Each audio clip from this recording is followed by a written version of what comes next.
Hello everyone. Today, we are going to explore an essential part of English grammar that many people find challenging, subject-verb agreement. By the time we finish this lesson, you'll have a better grasp of the rules that guide this crucial element of clear and effective communication. Let's start with the basic rule: a singular subject must be paired with a singular verb. For example, in the sentence, the dog barks loudly, dog is a singular subject and barks is a singular verb. This rule ensures that your sentence structure is clear and grammatically correct.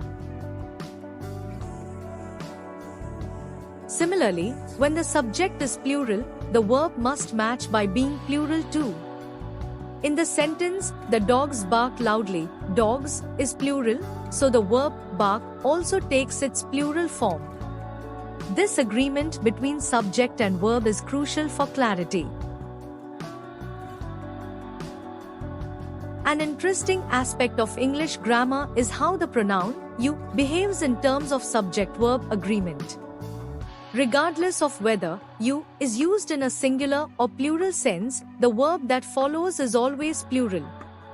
For example, in you are my best friend, you refers to one person, but the verb are is still plural. Similarly, in you are all invited to the party, you refers to multiple people, and the verb are remains plural. This rule is unique to you and is consistent in all contexts. Collective nouns, such as team, group, or family, can be tricky. Although they appear singular, they can take either singular or plural verbs depending on whether you're referring to the group as a single entity or as individuals within the group. For instance, the team is winning treats the team as a single unit, while the team are arguing among themselves refers to the individuals within the team. When you have two subjects joined by and, the verb should usually be plural. For example, Tom and Jerry are friends uses are because Tom and Jerry together form a plural subject. This rule helps maintain grammatical consistency in compound subjects. When dealing with subjects joined by or nor, the verb must agree with the subject that is closest to it. For instance, in neither the teacher nor the students are ready, the verb are agrees with the plural subject students. In either the manager or his assistant is coming to the meeting, the verb is agrees with the singular subject assistant. Similarly, in neither the dogs nor the cat was found, the verb was agrees with the singular subject cat. Lastly, in either the cake or the cookies have to be baked, the verb have matches the plural subject cookies. This rule ensures proper agreement even when multiple subjects are involved. Indefinite pronouns refer to people or things without saying exactly who or what they are. Indefinite pronouns like everyone, someone, or nobody are always singular, even though they might seem to refer to multiple people. For example, in everyone is invited to the party, everyone is singular, so it takes the singular verb is. Understanding this rule helps avoid common errors. The pronouns each, every, either, and neither are also considered as singular indefinite pronouns. These pronouns always take singular verbs, regardless of the nouns that may follow them. See the following examples of singular indefinite pronouns paired with singular verb. Now, let's look at plural indefinite pronouns. These pronouns, such as several, few, both, others, and many, always require a plural verb. For instance, in the sentence, many were invited to the meeting, many is a plural indefinite pronoun, so it takes the plural verb were. This rule is straightforward and helps ensure that your sentences are grammatically correct when using these pronouns. See more examples of plural indefinite pronouns paired with plural verbs.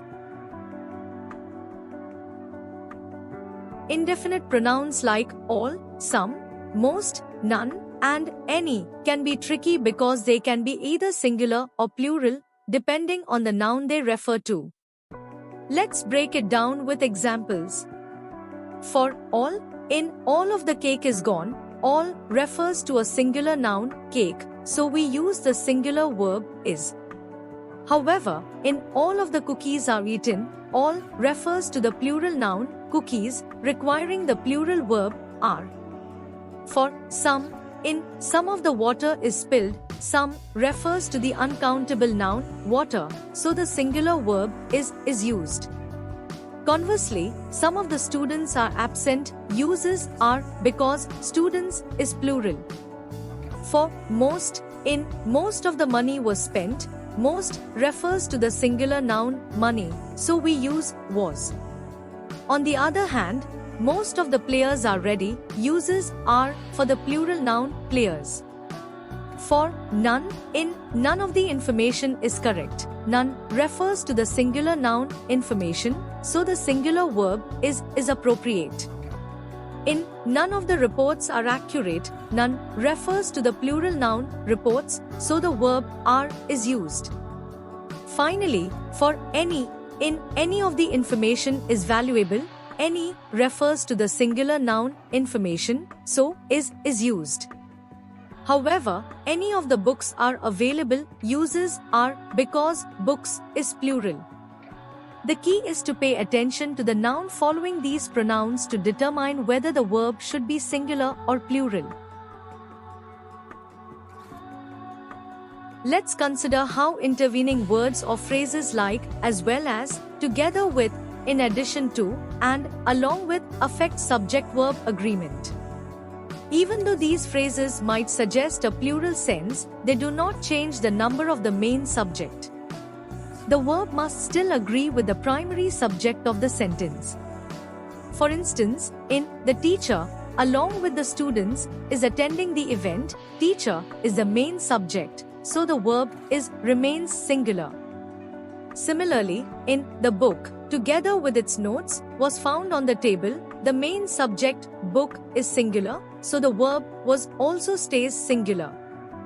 This rule is key to maintaining proper subject-verb agreement despite the presence of additional phrases. Inverted sentences are those where the usual order of subject followed by the verb is reversed, often for stylistic reasons or in questions. Despite this inversion, it's crucial that the verb still agrees with the subject. For example, in where are the keys, the subject keys is plural, so the verb are is also plural. In there is a book on the table, book is singular, so the verb is singular. Similarly, on the wall hangs a picture, places the verb hangs before the subject picture, but since picture is singular, the verb remains singular. Understanding this rule helps maintain correct subject-verb agreement even when sentence structures vary.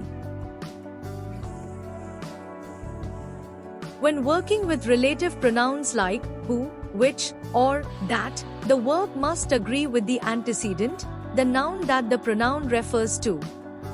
For example, in she is one of the students who play soccer, the antecedent is students, which is plural, so the verb play is also plural.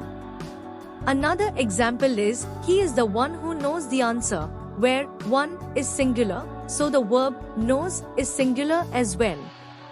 Similarly, it's a book that contains useful information, uses, contains, because book is singular.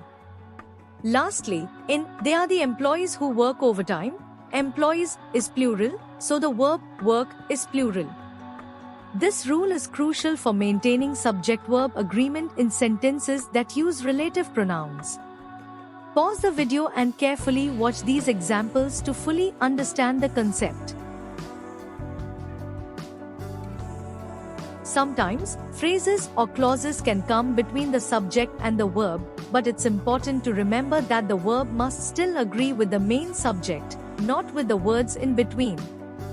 For instance, in the sentence, the bouquet of flowers was beautiful, bouquet is the main subject, so the verb was is singular. Similarly, the student, who along with her friends is organizing the event, keeps is singular to match the main subject, student. Lastly, in the cake that she baked tastes delicious, the verb tastes agrees with the singular subject, cake. This rule helps maintain clarity and accuracy in sentences with intervening phrases or clauses. When dealing with titles of books, movies, or other works, even if they appear plural, they are considered singular and take a singular verb. For instance, The Chronicles of Narnia is a popular book series. Despite the plural form, the title is treated as a single entity. Expressions of time, money, or distance generally take a singular verb, even if the amount sounds plural.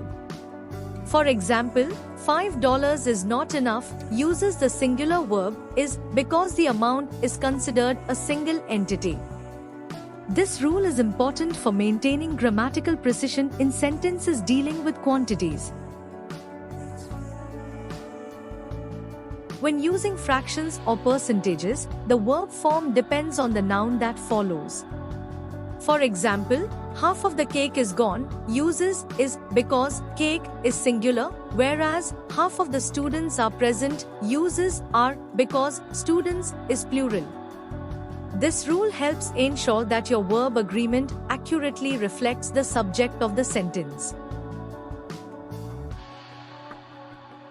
In conclusion, mastering subject-verb agreement is essential for clear and effective communication. These rules might seem complex at first, but with regular practice and attention to the subject of your sentences, you'll find it becomes second nature to you. Thank you for your attention and happy grammar practicing.